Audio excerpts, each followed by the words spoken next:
క్రీస్తునందు ప్రియమైన సహోదరి సహోదరులారా, ప్రభువైన యేసుక్రీస్తుల వారు భక్తుడైన యోహాను గారితో ఇలా అంటున్నారు.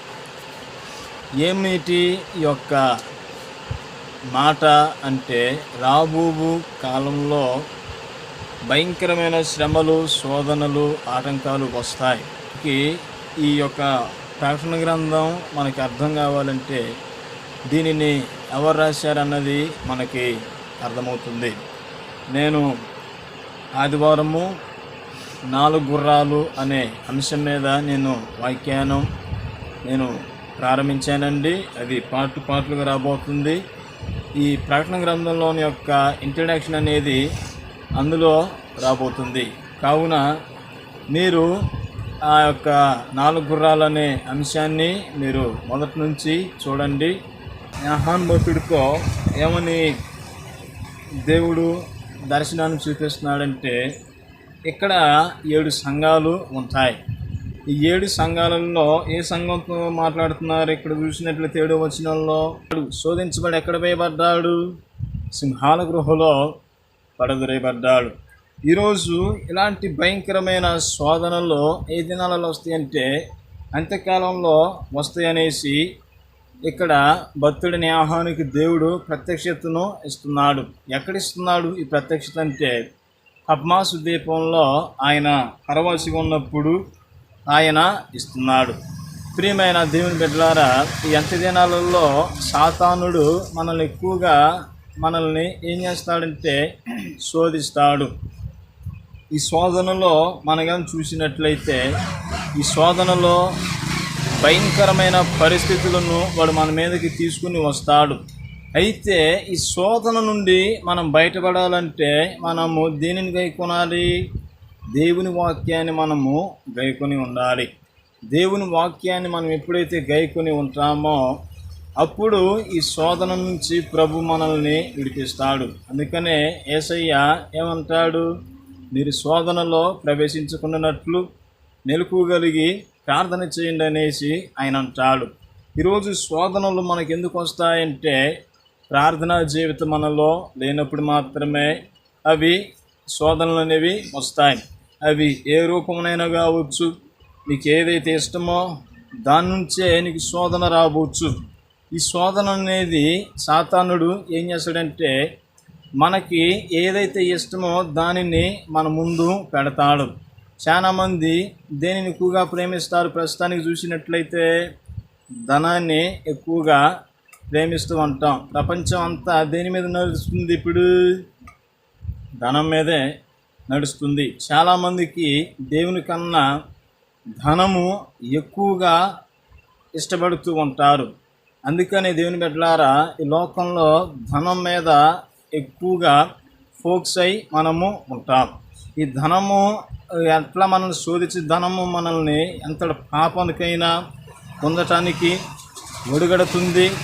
ఎంత నీచత్వం చేయటానికైనా అది మనల్ని చూస్తుంది.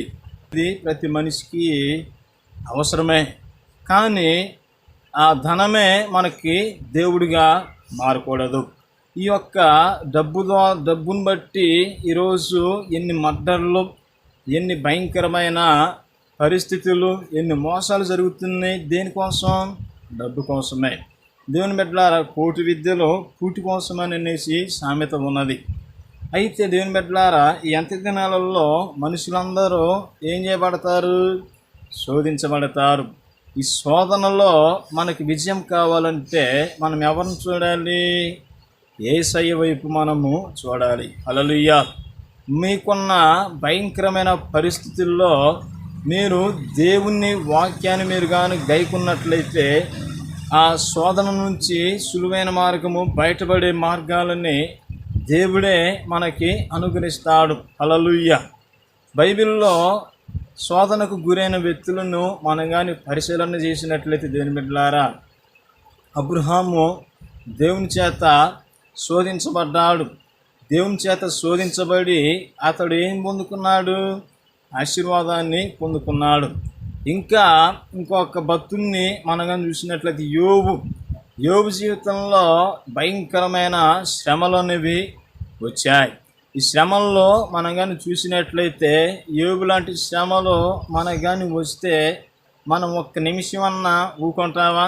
అసలు దేవుడు లేడు, దయ్యం లేడు అనేసి మనం దేవుణ్ణి చిన్న చూపు చూసి దేవుణ్ణి వదిలేసే పరిస్థితికి మనం వస్తాం. దేవుని బిడ్డలారా, యోబు జీవితంలో మనం చూసినట్లయితే ఈ బూజు దేశమందు అతడంత గొప్పవాడు ఎవరు లేదు. గొర్రెలు చచ్చిపోయాయి, ఒకే రోజు ఎద్దులు చచ్చిపోయాయి, ఒకే రోజు గాడిదలు చనిపోయాయి.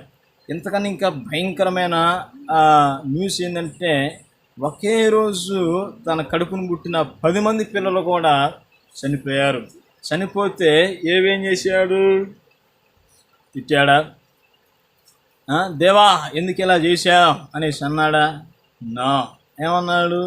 యెహోవా ఇచ్చాను, యెహోవాయే తీసుకొని పోయాను, యెహోవా నామానికి స్తుతి కలుగునుగా కనేసి యోబు గ్రంథం 1వ అధ్యాయంలో ఉంటుంది. దేవుని బిడ్డలారా, ఈరోజు అట్లనే ఈ యొక్క భూత భవిష్యత్ కాలంలో ఈ 7 సంఘాల మీదకి భయంకరమైన పరిస్థితులు రాబోతాయి అనేసి దేవుడు యోహాను గారికి చూపించాడు. ఈ అంత్య దినాలలో ఏం చేస్తాడంటే ఈ యొక్క 7 సంఘాల మీదకి భయంకరమైన విపత్తులు అనేవి రాబోతున్నాయి. ఈ యొక్క సంఘాల మీదకి ఎవరు దాడి చేయబోతున్నాడు? అపవాదైన సాతానుడు దాడి చేయబోతున్నారు. ఎప్పుడు ఈ సంఘాలు ఎత్తబడతాయి అంటే దేవుని బిడ్డలారా, మధ్యాకాశానికి వచ్చినప్పుడు ఆయన యొక్క రాకడలు అనేవి ఎన్ని ఉంటాయంటే 2 రాకడలు అనేవి అందరం అంటాం. కానీ ఆయన భూమి మీదకి ఎన్నిసార్లు రాబోతున్నాడు? 3 సార్లు రాబోతున్నాడు. మొదటిది ఆయన జన్మించాడు, మొదటి రాకడ. 2వ రాకడ వచ్చేసి రహస్య రాకడ. ఈ రహస్య రాకడలోనే 7 సంఘాలు అనేవి భూమి మీద ఉన్న సకల పరిశుద్ధులందరూ ఎత్తబడతారు. 7వ వచనంలో మనం కింద నుంచి చదివిన, దావీదు తాళపు చెవి కలిగి ఎవడను వేయలేకుండా తీయవాడును, ఎవడను తీయలేకుండా వేయవాడునైన సత్యస్వరూపకు పరిశుద్ధుడు చెప్పు సంగతులు ఏమనగా, నీ క్రియలను నేను ఎరుగుదును, నీకున్న శక్తి కొంచెమై ఉండినను నీవు నా వాక్యమును గైకొని నా నామమును ఎరగనలేదు. ఇదిగో తలుపుని ఎదుట తీసియుంచి ఉన్నాను, దాన్ని వేయవాడును వేయనేరడు. యూదులు కాకయే తాము యూదులమని అబద్ధమాడు సాతాను సమాజపు వారిని రప్పించేదని. అంటే చూడండి, ఈ యొక్క యేసుక్రీస్తు ప్రభుల వారు ఎక్కడి నుండి వచ్చాడు? యూదుల నుండే వచ్చాడు. సంఘం ఎత్తబడిన తర్వాత అంత్యక్రీస్తు అనేవాడు ఎక్కడి నుండి వస్తాడు? యూదుల్లో నుండే వాడు వస్తాడు. వాడు కనిచెళ్ళు కూడా ఎక్కడి నుండి వస్తారు? ఈ యొక్క యూదుల నుంచే వస్తారనేసి తేటగా దేవుడు చెప్తున్నారు. అయితే దేవుని బిడ్డలారా, ఈ యొక్క సంఘానికి అనేది శ్రమలు అనేవి ఉండవు. మరి ఎవరికి ఉంటాయా బాబు అంటే ఇశ్రాయేలీయులకి శ్రమలు ఉంటాయి. ఈ ఇశ్రాయేలీయులు ప్రజలకి, విడవబడిన క్రైస్తవులకి భూమి మీద భయంకరమైన శ్రమలు ఉంటాయి. ఎన్ని సంవత్సరాలు అవి? 7 ఏండ్లు మహాశ్రమలు. ఎత్తబడిన వారికి గొర్రెపిల్ల విందు, విడబడ్డ వారికి ఈ యొక్క భయంకరమైన పరిస్థితి అనేసి వస్తుంది. అయితే నేను వచ్చినప్పుడు నీ క్రియలు ఎలాగున్నాయో అనేసి దేవుడు సరిచూసుకోమంటున్నాడు. ఒకవేళ అవి నీ క్రియలు కానీ సరిగా లేకపోతే విడిచిపెట్టబడతావు. ఒకవేళ నువ్వు ఆసక్తి కలిగి నీకున్న చెడ్డ క్రియలను విడిచిపెట్టి మళ్ళీ నీతిని ధరించుకోమని ప్రభువు హెచ్చరిస్తున్నాడు. అయితే ఫిలదెల్ఫియా సంఘము ఎక్కువగా వేటిని గైకొనుంది? వాక్యము.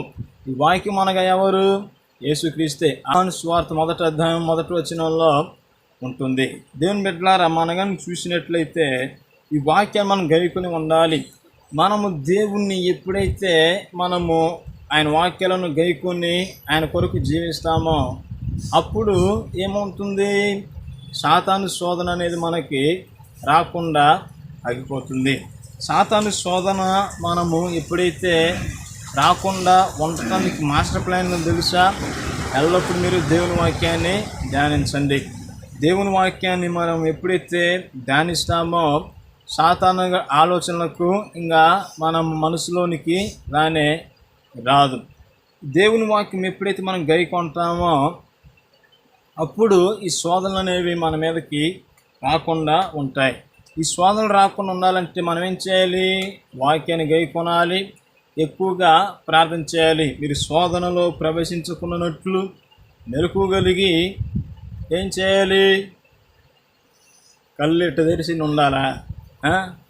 ఎట్లా ఉండాలి? మెలకువగలిగి ప్రార్థన చేయమనేసి అన్నాడు. మెలకువ అంటే ఏంది? నిద్రపోకుండా ఉంటాం కాదండి. ప్రభువు ఏం చెప్తున్నాడు? ఇదిగో నేను త్వరగా వస్తున్నాను, నా రాకడ కొరకు మీరేం చేయాలి? కనిపెట్టుకుని ఉండాలనేసి ఆయన అంటున్నాడు. ఆర్భాటముతోనూ, ప్రధాన దూత శబ్దంతోనూ, దేవుని బూరతోనూ ఆయన మేఘారుడై ఆయన వస్తాడు. దేవుని బిడ్డలారా, ఆయన రాకడలో ఎత్తబడాలని గైకొనాలి. దేవుని వాక్యాన్ని మనం ఎప్పుడైతే గైకొంటామో అప్పుడు మనం ఏం చేయబడతాము? పరిశుద్ధులుగా. ఈ ఫిలదెల్ఫియా సంఘంలో ఉన్న వీరుకున్న ఆసక్తిని బట్టి వారు ఏ విధంగా దేవుని దగ్గర మంచి పేరు తెచ్చుకొని ఆ శోధనలని వాళ్ళకు రాకుండా వాళ్ళు కాపాడబడ్డారో అట్టి విధంగా మనం కూడా ఏం చేస్తాము? కాపాడబడతాం. హల్లెలూయా. అయితే దేవుని బిడ్డలారా, ఇక్కడ ఏమని ఉన్నది? నీవు నా ఓర్పు విషయమైన వాక్యమును గైకుంటివి గనుక భూనివాసులను శోధించుటకు లోకమంతటి మీదకి రాబోవు శోధన కాలములో నేను నిన్ను కాపాడుదుననేసి అన్నాడు. దేవుని బిడ్డలారా, దేవుని కాపుదల మనకు ఉండాలంటే మనం ఏం చేయాలి? దేవుణ్ణి మనము ఎల్లప్పుడూ సేవిస్తూ ఉండాలి. శ్రమల నుంచి మనం తప్పించబడాలంటే మనం ఏం చేయాలి? దేవుని వాక్యాన్ని మనము గైకొనాలి. దేవుని వాక్యం ముందు మనం నిలిచి ఎప్పుడైతే ఉంటామో అప్పుడు ఆయన రాకడలో మనం ఎత్తబడతాం. దేవుని బిడ్డలారా, అప్పుడు జరుగుతున్న పరిస్థితి ఏంటంటే దేవుడు మనల్ని ఏం చేస్తాడు? కాపాడుతాననేసి అంటున్నాడు. కావున నేను త్వరగా వచ్చుచున్నాను, ఎవడను నీ కిరీటం అపహరింపకున్నట్లు నీకు కలిగిన దానిని గట్టిగా పట్టుకోమను. అంటే దేవుని యొక్క తలాంతులు నీకు ఏవైతే ఉన్నాయో వాటిని గట్టిగా పట్టుకో. వాటిని నీవు ఎప్పుడైతే గట్టిగా పట్టుకొని దేవుని కొరకు వాటిని ఉపయోగిస్తావో అప్పుడు నీవు ఆ రాకడలో ఎత్తబడతావు. కావున నీకున్న ప్రతి ఒక్క చిక్కుముడులను, ప్రతి శోధనల నుండి నీకు విడుదల కావాలంటే ఏం చేయాలి? నువ్వు దేవుని యొక్క మాటలను, వాక్యములను ఎప్పుడు నువ్వేం చేయాలి? గైకుంటూ ప్రార్థనలో నువ్వు కానీ ఉన్నట్లయితే ఆయన వచ్చినప్పుడు ఆయన రాకడలో ఎత్తబడతావు. నీ కుటుంబం మీదకి భయంకరమైన శోధనలు అనేవి ఎలాంటి అయినా వచ్చినా సరే ఈ శోధన నుండి ప్రభువు మిమ్మల్ని ఏం చేస్తాడు? విడిపిస్తాడు. సాతానుడు ఎల్లప్పుడూ ఏం చేస్తాడు? శోధిస్తాడు. అపవాదైన సాతానుడు ఎవరిని శోధించాడండి? ఎత్తైన శిఖరం దగ్గరికి తీసుకుని వెళ్ళాడు. ఎవరిని? యేసు ప్రభుని శోధించాడు. నువ్వు నేను పెద్ద లెక్క కావు. దేవుడు మనల్ని ఎంతగా శోధించే అవకాశం ఇస్తాడంటే శోధించటానికి మనం ఏదైతే భరించగలమో దానిని మాత్రమే దానిని అనుమతిస్తాడు, కానీ అంతకు మించి ఆయన అనుమతి ఇవ్వడు. అందుకనే ఈ శోధనల నుండి నీకు విడుదల కావాలంటే ఎల్లప్పుడూ వాక్యాన్ని గైకొనండి, ప్రార్థన చేయండి. ఆయన వచ్చినప్పుడు మనం పరిశుద్ధంగా మన క్రియలను మనం ఉంచుకొని ఆ రాకడలో ఆ గొర్రె పిల్ల విందులో మనందరం పాల్గొందాం. అలాంటి కృపాధన్యత దేవుడు మీ అందరికీ అనుగ్రహించును గాక. ఇటు అవకాశం ఇచ్చిన పాస్టర్ రాజు గారికి, వారి కుటుంబానికి నా వందనాలు తెలియజేస్తూ ఈ మాటలను ముగిస్తున్నాను. దేవుడు మిమ్మల్ని మీ కుటుంబాలను దీవించును గాక. ఆమేన్. ప్రార్థన చేసుకుందామండి. పరిశుద్ధుడైన తండ్రి, నీ ఘనమైన నామానికే స్తోత్రం. అబ్రహాం, ఇస్సాకు, యాకోబు యొక్క దేవా, ఇంతవరకు నాయన మీరు మాతో మాట్లాడినందుకు వందనాలు. ఎందరైతే వాక్యాలను వింటున్నారో వారందరిని దీవించండి. రాజుగారిని మీరు దీవించి ఆశీర్వదించండి. ఈ సంఘాన్ని జ్ఞాపకం చేసుకోండి. విస్తారమైన ప్రజలతో ఈ సంఘాన్ని మీరు నింపమని యేసయ్య నామములో అడుగుతున్నాను తండ్రి. ఆమేన్. ఆమేన్. దేవుని ఘన ప్రేమ దిన దినము దలపోయా. దేవుని ఘన ప్రేమ దిన దినము దలపోయా. నీవు పొందగవచ్చు